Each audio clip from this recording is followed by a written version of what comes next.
perseverance and hard work can get you a long way. I was in Toronto. One of the best questions was asked by one of them. They said, well, we heard about the failures. What did you learn from your success? And if I had to think about a lot of things in terms of success is there's certainly an awful lot of luck involved in success. And we started First National in the first year.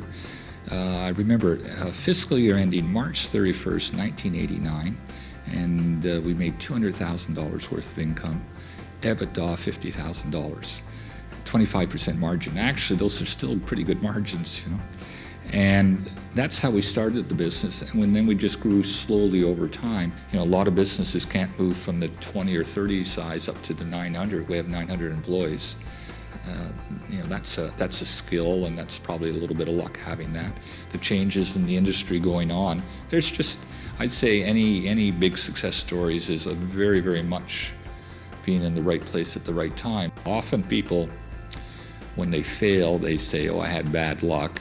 And when they succeed, oh, I worked hard, I was smart. No, I think it's the other way around. When you failed, you screwed up, and when you succeeded, you had good luck. Once I graduated from LSC, I worked at Philips Electronics, and I came back and worked in Montreal at CP. Then I got a job at Hawker Siddeley in the late 70s. But I was really keen to go and do something of my own, so I bought a couple of triplexes and renovated them and flipped them, and I thought, oh, I know all about real estate now. I'm going to go and build houses. I completely blew up. Rates went up to 21%, and I went personally bankrupt. I had to move into my sister's and brother-in-law's place.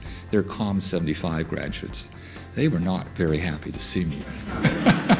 I was in the spare room, and I was there for 6 months. And I would have to say that period, and that would be like 80 through 84, 85. Maybe the toughest 2 years of my life. I remember thinking it was a very, very long time. Now, 30 years later, when you look at it, a personal bankruptcy in 84, but being reestablished in a new business by, I guess, 87, 88, that's not a long time. I can tell you at the time it was a long time. It was really long.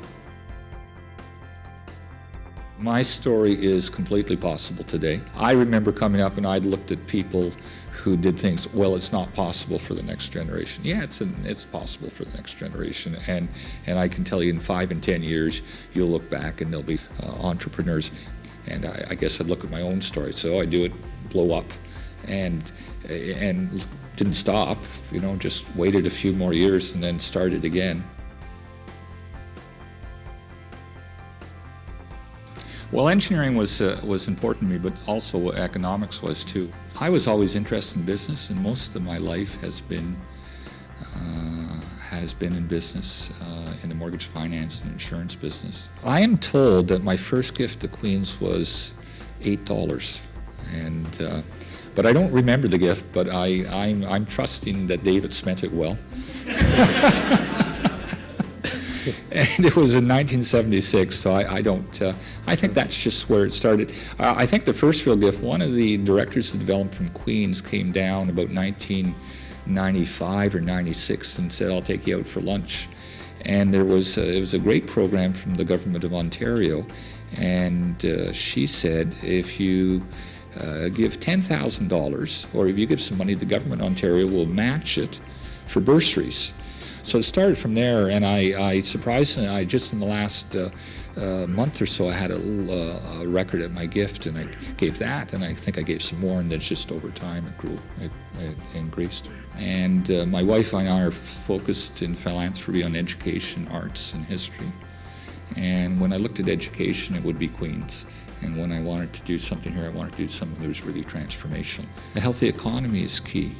Only through having a healthy economy do we have the financial and economic resources to make sure we have a good healthcare system, a good educational system, a great social safety net to help those people who have maybe had tough breaks in their lives or need a leg up.